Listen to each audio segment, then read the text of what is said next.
नमस्कार प्रिय विद्यार्थियों, आप सभी का स्वागत है आपके अपने यूट्यूब चैनल को करिकुलर मास्टर में। आज के वीडियो के माध्यम से हम लोग चर्चा करेंगे एजुकेशन यानी कि शिक्षा शास्त्र के मोस्ट इम्पॉर्टेंट ऑब्जेक्टिव टाइप के प्रश्नों के बारे में, जो कि आपकी परीक्षा के लिए बहुत ही महत्वपूर्ण है।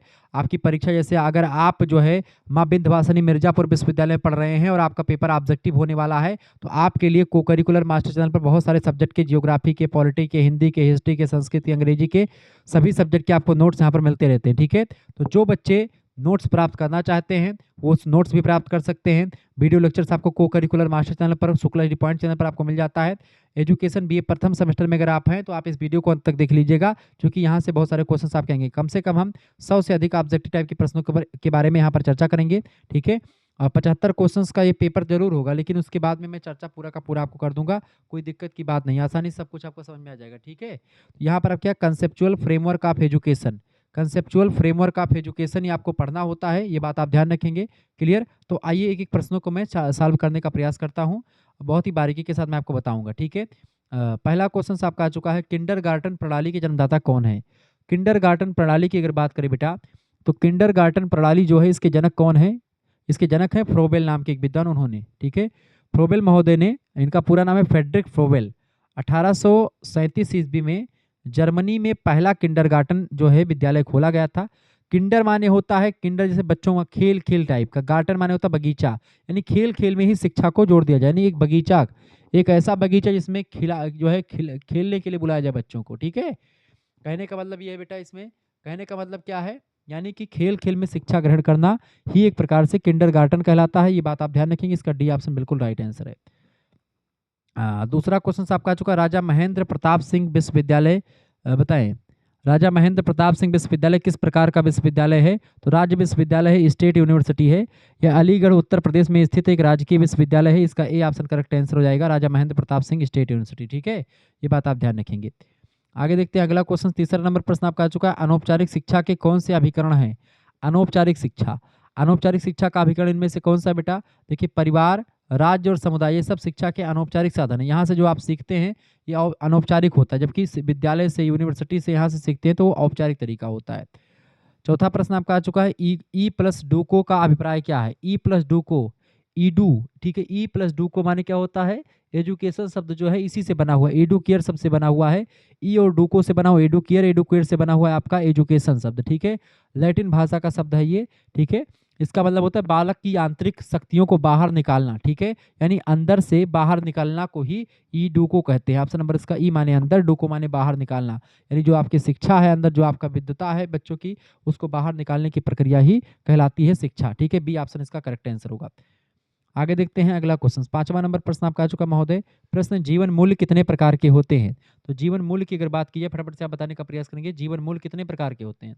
बताइए, जीवन मूल्य जो होते हैं वो कितने प्रकार के होते हैं? कौन बताएगा भाई? जीवन मूल्य जो होते हैं वो आपके जो है 9 प्रकार के जीवन मूल्य होते हैं। कौन प्रकार के? 9 प्रकार के। जैसे आपका आध्यात्मिक मूल्य, नैतिक मूल्य, सामाजिक मूल्य, सब जो है मूल्य होते हैं। सामान्यतः शिक्षा और दर्शन में मूल्यों को अलग अलग श्रेणियों में बांटा गया है, जिनमें से 9 प्रकार के मूल्यों को मान्यता दी गई है। छठा प्रश्न आपका आ चुका है, ऑपरेशन ब्लैक बोर्ड की योजना कब प्रारंभ की गई थी? ऑपरेशन ब्लैक बोर्ड जो है 1987 में शुरू किया गया था। कब? 1987, 1987 में, 1987 में ऑपरेशन ब्लैक बोर्ड की योजना जो है प्रारंभ की गई थी। राष्ट्रीय शिक्षा नीति 1986 के अंतर्गत जो है ये चालू किया गया था। उन्हीं के सुझाव पर आधारित प्राथमिक विद्यालयों में न्यूनतम शिक्षण सामग्री उपलब्ध कराने के लिए 1987 में इसको शुरू किया गया था, ताकि जो है पेंसिल वगैरह ये सब व्यवस्था, राड, कॉपी, पेन, ये सब स्कूलों में दिया जाए। सातवां प्रश्न, उच्च शिक्षा का मुख्य कार्य क्या है? उच्च शिक्षा का मुख्य कार्य बताएं।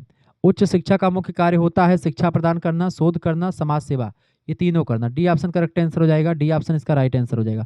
आजकल उच्च शिक्षा में क्या हो रहा है, जैसे बीएचयू, बीएचयू में पढ़ाई मैंने की है। ठीक है, ऐसी मानसिकता जो जीएनयू में पलती थी पहले, ठीक है, वही मानसिकता आपको अब जो है यहाँ पर आपको बीएचयू में देखने को मिल सकती है।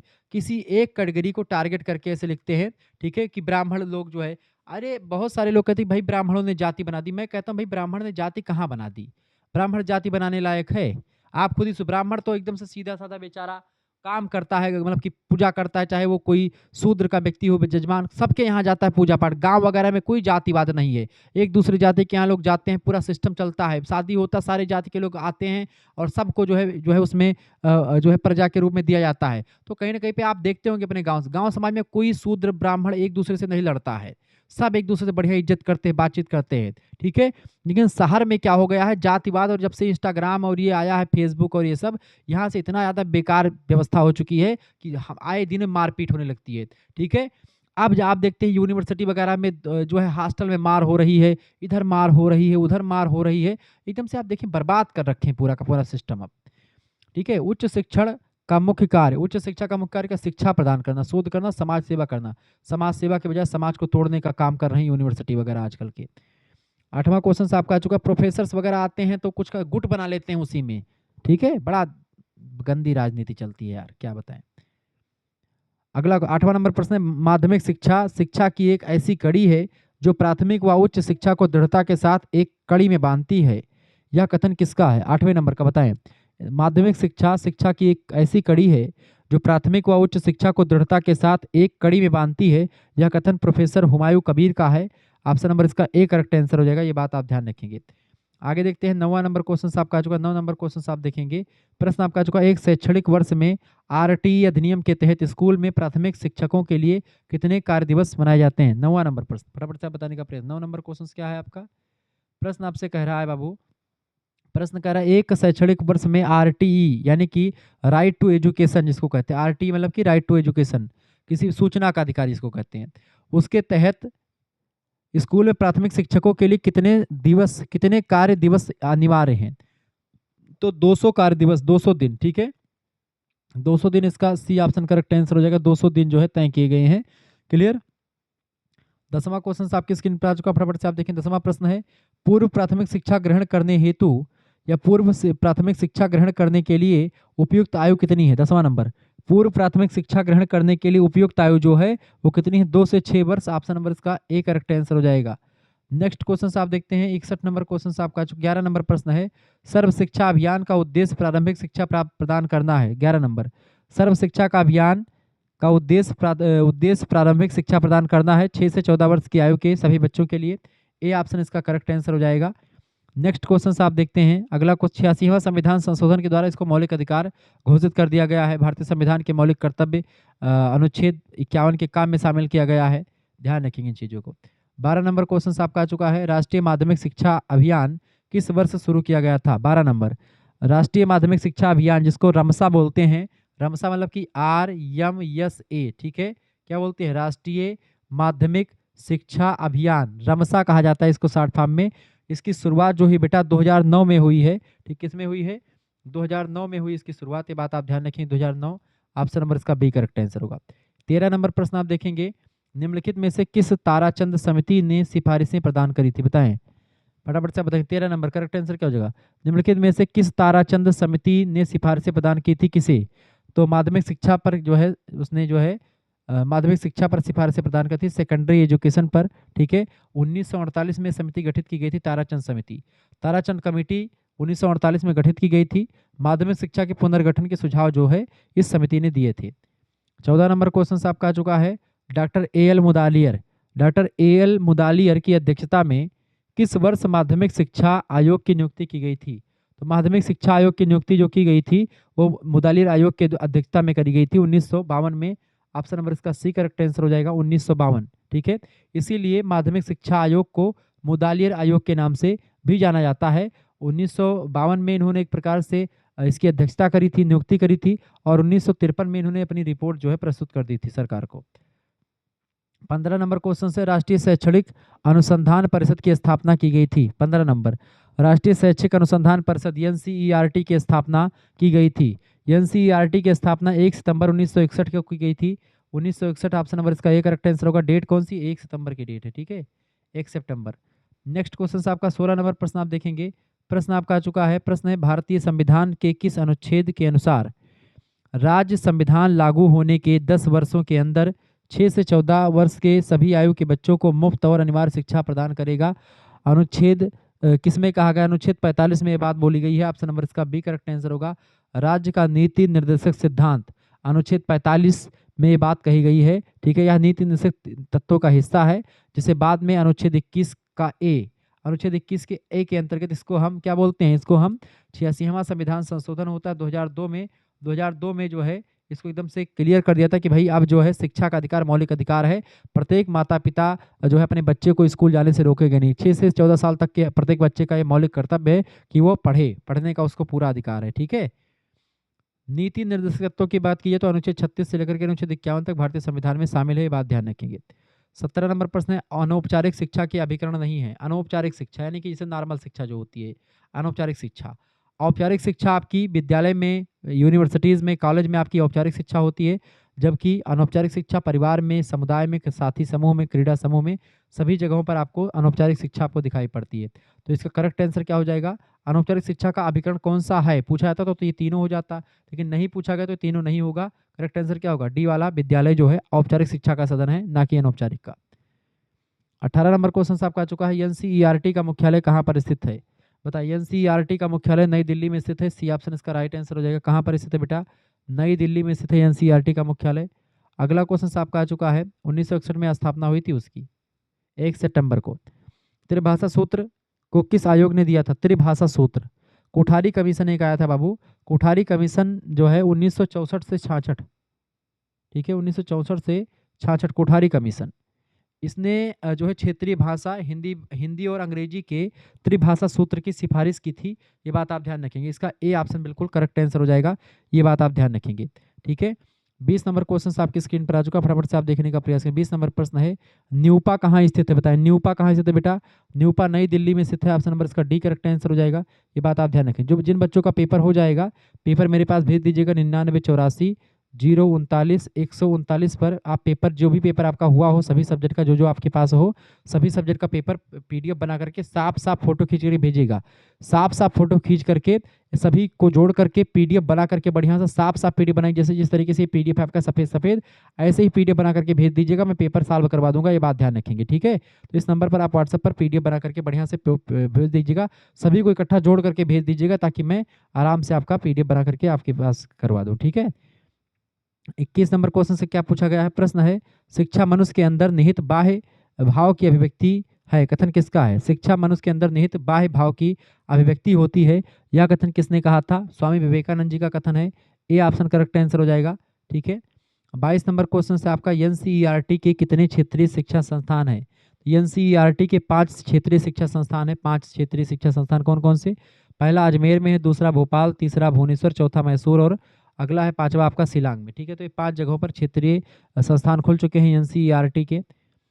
23 नंबर क्वेश्चन आपका आ चुका है, निम्नलिखित में से किस संगठन में ERIC इकाई है? EIRC किसकी इकाई है? बताएं, फटाफट से आप बताने का। 23 नंबर करेक्ट आंसर क्या? 23 नंबर कौन बताएगा बाबू? फटाफट से आप बताने का प्रयास करेंगे, इसका राइट आंसर क्या हो जाएगा? 23 नंबर का करेक्ट आंसर कौन बताएगा? 23 नंबर बताइए बाबू। निम्नलिखित में से किस संगठन में ERIC एक इकाई है? तो एनसीईआरटी की एक इकाई होती है। ए ऑप्शन करेक्ट आंसर हो जाएगा, एनसीईआरटी। ठीक है, इरिक का फुल फॉर्म क्या होता है? ई माने होता है बाबू क्या? ई माने होता है एजुकेशनल, आर माने होता है रिसर्च, आई माने होता है आपका इनोवेशन, ठीक है, जो है इनोवेशन, और सी माने होता है कमेटी, यानी कि educational, research and innovation committee. ठीक है, इनोवेशन कमेटी एनसीईआरटी के भीतर अनुसंधान को बढ़ावा देने वाली एक समिति के रूप में इसको बनाया गया है। अगला क्वेश्चन से 24 नंबर प्रश्न है, निम्नलिखित में से किस क्षेत्र में एनसीईआरटी मनोविज्ञान का प्रयोग कर रहा है? बताएं, एनसीईआरटी मनोविज्ञान का प्रयोग किस क्षेत्र में कर रहा है? तो पाठ्य पुस्तकों को निर्माण में मनोविज्ञान का प्रयोग कर रहा है। ए ऑप्शन इसका करेक्ट आंसर हो जाएगा। ठीक है, बच्चों के मानसिक स्तर के अनुसार सामग्री तैयार करने के लिए मनोवैज्ञानिक सिद्धांतों का पालन जरूरी हो, और वो हो रहा है, जरूरी भी होता है कि मनोविज्ञान के आधार पर सिलेबस तैयार किया जाए। 25 नंबर क्वेश्चन, निम्नलिखित में से कौन सा शिक्षा का प्रजातांत्रिक उद्देश्य है, यानी लोकतांत्रिक उद्देश्य कौन सा है? तो आपका होता है क्या? राष्ट्रीय भावना का विकास करना और अंतर्राष्ट्रीय भावना का विकास करना, दोनों। करेक्ट आंसर क्या हो जाएगा इसका राइट आंसर होगा D option, A and B दोनों, ये आपका प्रजातांत्रिक उद्देश्य होता है। ठीक है, शिक्षा का। 26 नंबर क्वेश्चन आपका आ चुका है, निम्न में से कौन सा शिक्षा का सामाजिक उद्देश्य है? इनमें से शिक्षा का सामाजिक उद्देश्य, 26 नंबर, शिक्षा का सामाजिक उद्देश्य कौन सा है? शिक्षा समाज के लिए, शिक्षा नागरिकता के लिए, और शिक्षा सामाजिक कुशलता के लिए। करेक्ट आंसर क्या हो जाएगा, ये सभी तीनों करेक्ट आंसर हो जाएगा, डी ऑप्शन उपरोक्त सभी इसका राइट आंसर है। 27 नंबर क्वेश्चन से आप देखेंगे, प्रश्न मांटेसरी नाम किससे संबंधित थे, बताएं। 27 नंबर, फटाफट से आप बताने का प्रयास। 27 नंबर करेक्ट आंसर क्या हो जाएगा बाबू, 27 नंबर का कौन बताएगा, बहुत बढ़िया तरीके से आप चीज़ों को समझा रहे हैं, बता रहे हैं, ठीक है। 27 नंबर का राइट आंसर आपका हो जाएगा, बिल्कुल राइट आंसर आपका हो जाएगा 27 का ए ऑप्शन, पूर्व विद्यालय शिक्षा। मांटेसरी जो मेरिया मांटेसरी, डॉक्टर मेरिया मांटेसरी जो थी पूर्व विद्यालय शिक्षा की बात करती है। ए ऑप्शन करेक्ट आंसर हो जाएगा, pre school education. Maria Montessori ने छोटे बच्चों के लिए इंद्रिय प्रशिक्षण आधारित शिक्षा की बात करी है। 28 नंबर क्वेश्चन आपके स्क्रीन पर आ चुका है। प्रश्न है, निम्नलिखित में से कौन सी संस्था माध्यमिक शिक्षा हेतु मुफ्त और दूरस्थ शिक्षा का संचालन करती है, तो कौन सी वो है संस्था। 28 नंबर करेक्ट आंसर क्या हो जाएगा, बिल्कुल NIOS जो संस्था है, national institute of open schooling, ठीक है। NIOS दूरस्थ शिक्षा प्रदान करता है, NIOS, ठीक है। NIOS करेक्ट आंसर क्या हो जाएगा इसका, बी ऑप्शन, ठीक है। ये दूरस्थ शिक्षा को NIOS का फुल फॉर्म जानते हैं, national institute of open schooling, ठीक है। 29 नंबर क्वेश्चन से, निम्नलिखित में से कौन सा विश्वविद्यालय का प्रकार है, इनमें से विश्वविद्यालय का प्रकार देखें। केंद्रीय विश्वविद्यालय कौन सा, जैसे केंद्रीय विश्वविद्यालय में आपका आता है आपका जैसे BHU, GNU, DU, Allahabad university, Jamia Millia Islamia, ठीक है। ये सब विश्वविद्यालय केंद्रीय है, सेंट्रल यूनिवर्सिटी। दूसरी होती है आपकी डीम्ड यूनिवर्सिटी, जैसे कि इग्नू वगैरह हो गई, दूरस्थ शिक्षा। तीसरी होती है आपकी खुला विश्वविद्यालय, ओपन इग्नू होता है, डीम्ड विश्वविद्यालय एक दूसरा होता है राज्य विश्वविद्यालय। ये सभी होते हैं, डी ऑप्शन करेक्ट आंसर हो जाएगा, ठीक है, उपरोक्त सभी। 30 नंबर क्वेश्चन आपका आ चुका है, डायट का पूरा नाम क्या है, डायट, डायट का पूरा नाम, डायट का फुल फॉर्म बताएं। डायट जिला शिक्षा एवं प्रशिक्षण संस्थान, ठीक है, district institution of education training, ठीक है। ऑप्शन नंबर इसका करेक्ट आंसर क्या हो जाएगा, इसका करेक्ट आंसर क्या हो जाएगा, 30 नंबर का राइट आंसर आपका क्या हो जाएगा, 30 नंबर का ए ऑप्शन, ठीक है, district institute of education and training.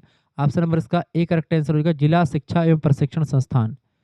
अगला क्वेश्चन से 31 नंबर क्वेश्चन से, ज्ञानम मनुष्य तृतीय नेत्रम, ज्ञानम मनुष्यम तृतीय नेत्रम, बताएं। मनुष्य जो है, मनुष्य का जो तीसरा नेत्र होता है, ज्ञान ही मनुष्य का तीसरा नेत्र होता है। प्रश्न बड़ा ही अच्छा, ज्ञानम मनुष्यम तृतीय नेत्रम, इसका आशय होता है विवेक रूपी नेत्र, ठीक है। बी ऑप्शन करेक्ट आंसर होगा, विवेक रूपी नेत्र, ऑप्शन नंबर इसका बी राइट आंसर होगा। 32 नंबर क्वेश्चन आपका आ चुका है, सतत शिक्षा पाठ्यक्रम निम्नलिखित में से किसका एक उदाहरण है। सस्टेनेबल एजुकेशन जो होता है, जो है continuing education courses are the example of which of the following. सतत शिक्षा पाठ्यक्रम निम्नलिखित में से किसका एक उदाहरण है, तो ये गैर औपचारिक शिक्षा का यानी नॉन फॉर्मल एजुकेशन का उदाहरण है सतत शिक्षा। ऑप्शन नंबर इसका करेक्ट आंसर क्या हो जाएगा, करेक्ट, हमेशा शिक्षा होती रहती तो गैर औपचारिक शिक्षा होती है, ए ऑप्शन करेक्ट आंसर हो जाएगा। नेक्स्ट क्वेश्चन आपका आ चुका है 33 नंबर क्वेश्चन से, राष्ट्रीय मूल्यांकन एवं प्रत्यायन परिषद, जिसको आप नैक कहते हैं, नैक जो है ये क्या करता है, यूनिवर्सिटी को रेटिंग देता है, नैक NACC, ठीक है। यानी कि इसका फुल फॉर्म क्या होता है, ठीक है, नेशनल असेसमेंट एंड एक्रेडिटेशन, जो है एक्रीडिटेशन काउंसिल, नैक कहते हैं, राष्ट्रीय मूल्यांकन और प्रत्यायन परिषद। इसकी स्थापना 1994 में निम्नलिखित के द्वारा की गई थी, यानी इसकी स्थापना 1994 में हुई थी, किसके द्वारा करी गई थी, तो UGC के द्वारा करी गई थी। UGC जो नियम इस समय चल रहा है, UGC ने ही वो नियम बनाया है, ठीक है, जो बड़ा ही विवादों में है इस समय। UGC यानी कि यूनिवर्सिटी ग्रांट कमीशन, UGC का फुल फॉर्म होता है, ये बात आप ध्यान रखेंगे, ठीक है। UGC के द्वारा किया गया है, तो ये विश्वविद्यालय की या उच्च शिक्षा की गुणवत्ता की जांच करने के लिए उसको रेटिंग देने के लिए किया गया है। 34 नंबर क्वेश्चन आपका आ चुका है, राधा कृष्णन आयोग का गठन कब किया गया था। राधा कृष्णन आयोग का गठन किया गया था 1948 में, ए ऑप्शन इसका बिल्कुल राइट आंसर हो जाएगा। अच्छा, राधा कृष्णन आयोग को ही विश्वविद्यालय शिक्षा आयोग भी कहते हैं, या भारतीय उच्च शिक्षा की नींव जो है आप देखते हैं राधा कृष्णन आयोग के द्वारा ही दिया गया। तो विश्वविद्यालय शिक्षा आयोग को और किस नाम से जानते हैं, तो राधा कृष्णन आयोग के नाम से जानते हैं, ये बात ध्यान रखेंगे। आगे देखते हैं 35 नंबर प्रश्न आपका आ चुका है, डॉक्टर संपूर्णानंद समिति का गठन कब हुआ था। डॉक्टर संपूर्णानंद समिति का गठन कब हुआ था बाबू, फटाफट से आप बताने का प्रयास करेंगे। डॉक्टर संपूर्णानंद समिति का गठन कब हुआ था, बताएं। 35 नंबर, डॉक्टर संपूर्णानंद समिति का जो गठन हुआ था वो 1961 में हुआ था। भावात्मक एकता समिति के नाम से भी इसको जानते हैं, डॉक्टर संपूर्णानंद समिति को। 1961 करेक्ट आंसर हो जाएगा, बी ऑप्शन इसका। अगला क्वेश्चन आपका आ चुका है 36 नंबर क्वेश्चन आप देखेंगे, प्रथम मुक्त विश्वविद्यालय की स्थापना कहाँ पर हुई थी।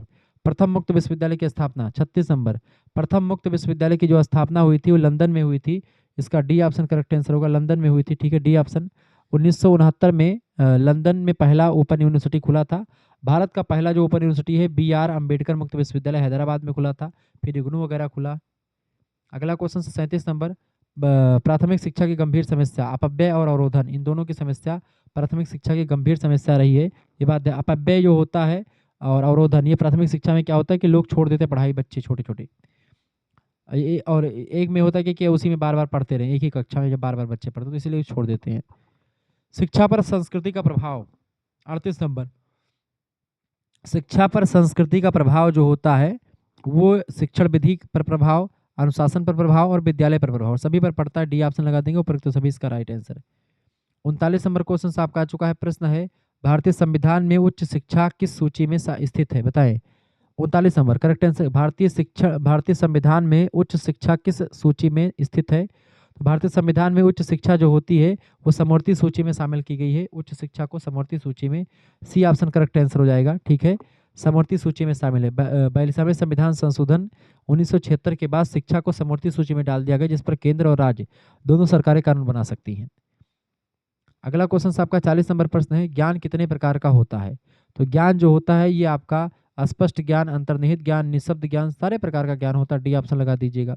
41 नंबर क्वेश्चन आपका आ चुका है, फटाफट से आप देखिएगा। प्रश्न, प्रारंभिक बाल्यावस्था शिक्षा किससे संबंधित है। 41 नंबर, प्रारंभिक बाल्यावस्था शिक्षा किससे संबंधित है। तो ये पूर्व प्राथमिक शिक्षा से रिलेटेड है। प्रारंभिक बाल्यावस्था की शिक्षा पूर्व प्राथमिक प्री प्राइमरी एजुकेशन से रिलेटेड है। Option number A correct answer हो जाएगा। 42 नंबर क्वेश्चन आप देखेंगे, माध्यमिक शिक्षा के उद्देश्य, माध्यमिक शिक्षा के उद्देश्य क्या है इनमें से। देखिए, व्यक्तित्व का विकास करना, नेतृत्व का विकास करना और जनतांत्रिक नागरिकता का विकास करना। करेक्ट है, democratic development, develop citizen, developing leadership, developing personality, ये सब माध्यमिक शिक्षा का उद्देश्य है। ऑप्शन नंबर डी लगा दीजिएगा, उपरोक्त सभी 42 का डी ऑप्शन बिल्कुल करेक्ट आंसर है आपका। आगे देखते हैं 43 नंबर प्रश्न, डाल्टन प्रणाली के प्रवर्तक कौन है। डाल्टन प्रणाली के प्रवर्तक हैं पार्कहर्स्ट। ठीक है, पार्कहर्स्ट इसका इसका सी ऑप्शन करेक्ट आंसर हो जाएगा। 44 नंबर क्वेश्चन आप देखेंगे, प्रश्न है भारतीय संविधान की निम्न विशेषताएं हैं।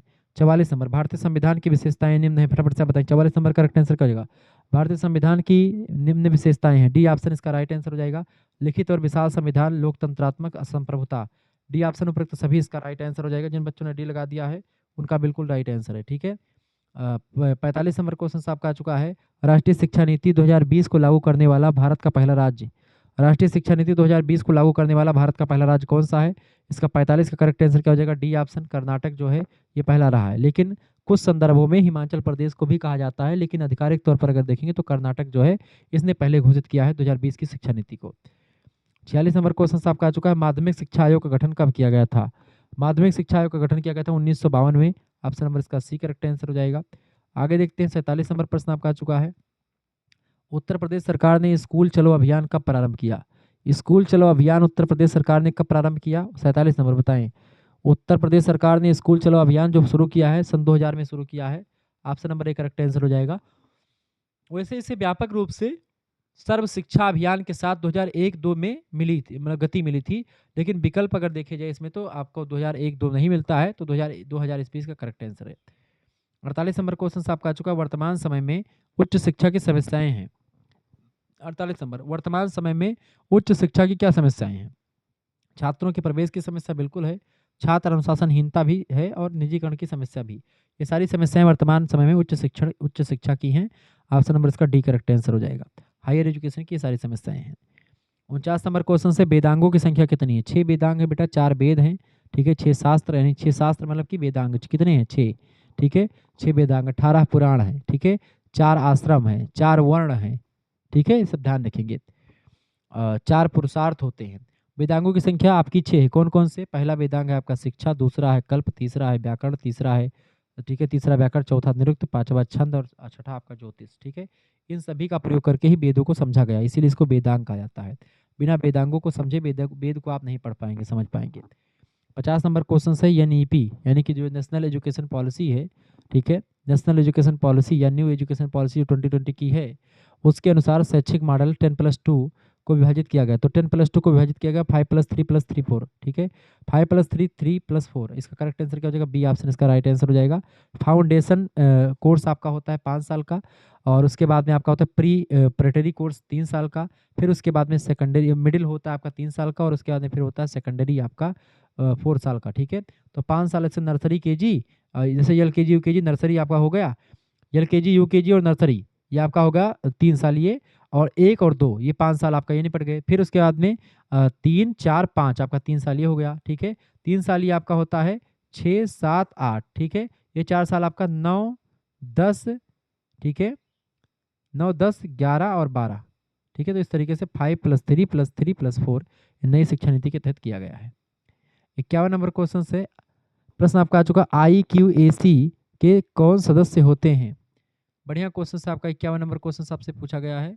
इंपॉर्टेंट प्रश्न आपकी परीक्षा की दृष्टि से बताने का प्रयास करेंगे, बताइएगा। IQAC के कौन सदस्य होते हैं। तो प्राचार्य, 5 वरिष्ठ शिक्षक और समन्वयक, ये सब जो है IQAC के सदस्य होते हैं।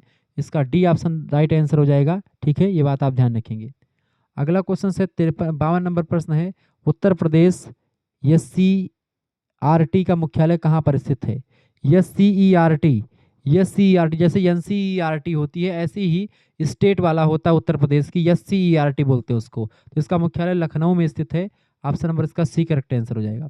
हमारा दूसरा चैनल को करिकुलर मास्टर, जिस पर आप ये वीडियो देख रहे हैं, और एक चैनल आपका है शुक्ला एचडी पॉइंट, जहाँ पर आप और तमाम सारी वीडियोस देख पा रहे होंगे।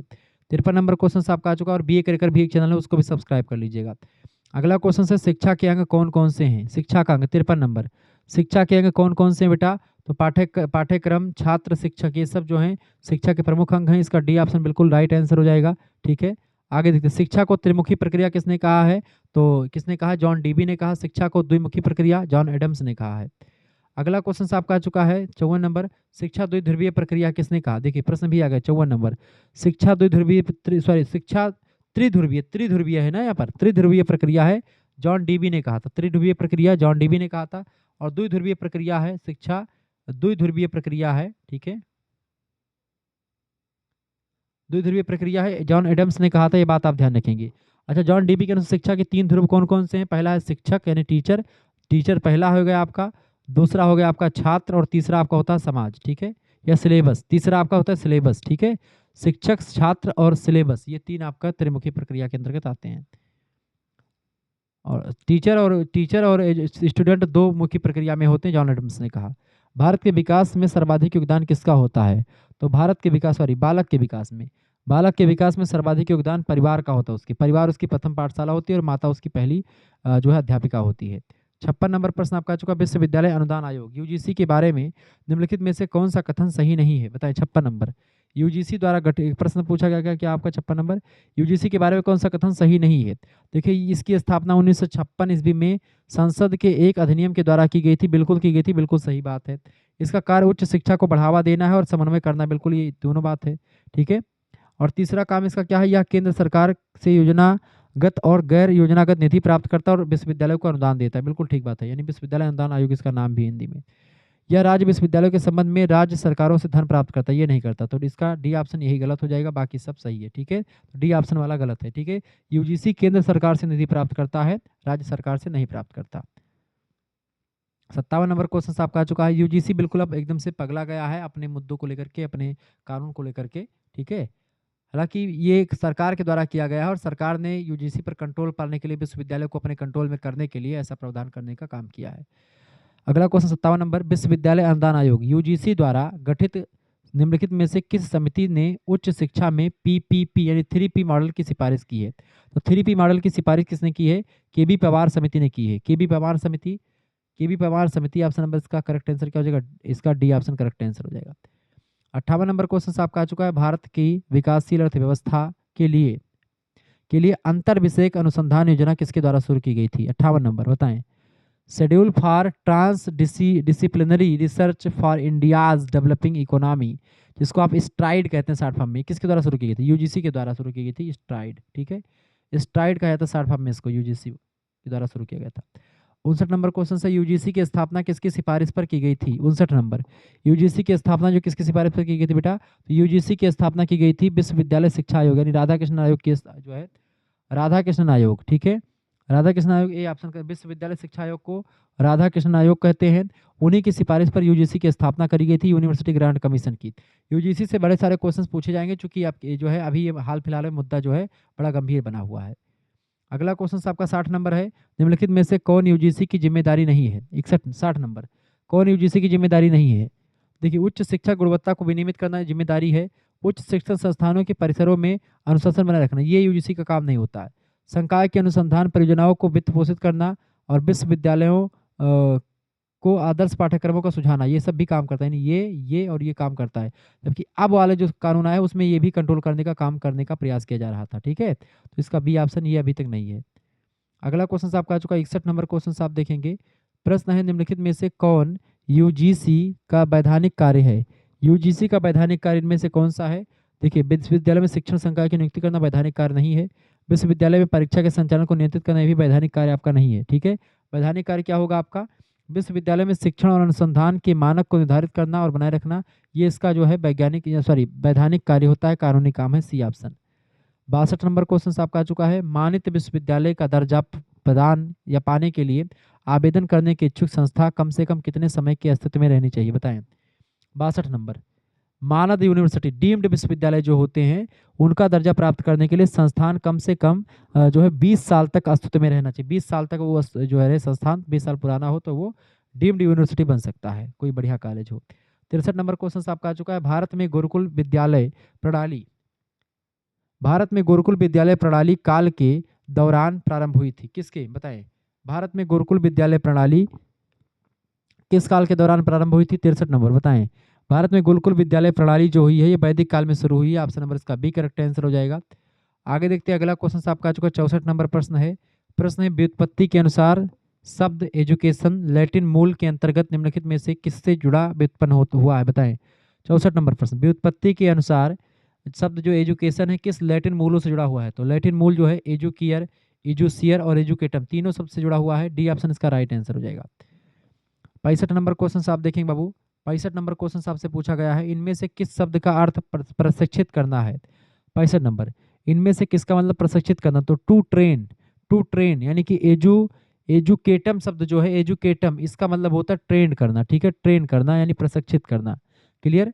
अगला क्वेश्चन 66 नंबर प्रश्न है, वह एक प्रक्रिया जिसमें बच्चों का ज्ञान, चरित्र और व्यवहार ढलता और आकार लेता है, तो वो प्रक्रिया क्या कहलाती है? वो प्रक्रिया शिक्षा एक ऐसी प्रक्रिया जिसमें बच्चों का ज्ञान, चरित्र और व्यवहार ढलता है और उससे आकार लेता है। इसका ए ऑप्शन करेक्ट आंसर होगा, शिक्षा एक प्रक्रिया ऐसी है। 67 नंबर क्वेश्चन आपका आ चुका, पत्राचार के माध्यम से सीखना एक प्रकार का क्या है? पत्राचार के माध्यम से सीखना किस प्रकार की शिक्षा है? तो ये निरौपचारिक शिक्षा है। निरौपचारिक ऑप्शन नंबर इसका सी करेक्ट आंसर हो जाएगा, ध्यान रखेंगे। 68 नंबर क्वेश्चन आपका आ चुका है, शिक्षा हो सकती है।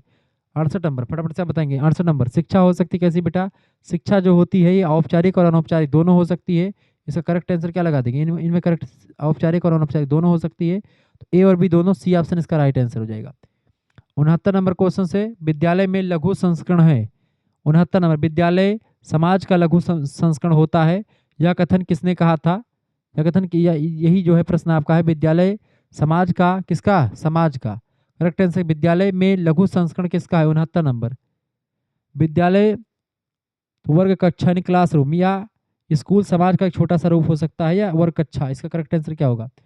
विद्यालय में लघु संस्करण, विद्यालय में पूछा गया है, वैसे जो है घर परिवार ये नहीं हो जाएगा पाठ्यक्रम। तो वर्ग कक्षा जो होती है क्लासरूम जो होता है विद्यालय में लघु संस्करण है, इसका 69 का सी ऑप्शन करेक्ट आंसर होगा। 70 नंबर क्वेश्चन आपका आ चुका है, जॉन डीबी के अनुसार शिक्षा है। जॉन डीबी के अनुसार शिक्षा है सामाजिक आवश्यकता है शिक्षा। ठीक है, ऑप्शन नंबर इसका ए करेक्ट आंसर हो जाएगा। 71 नंबर क्वेश्चन आपका आ चुका है, आधिकारिक के मान्यता के आधार मान्यता के माध्यम से दक्षताओं को बनाए रखना और लगातार उन्नयन करना, बढ़ना। ठीक है, लगातार उन्नयन करना और बढ़ना।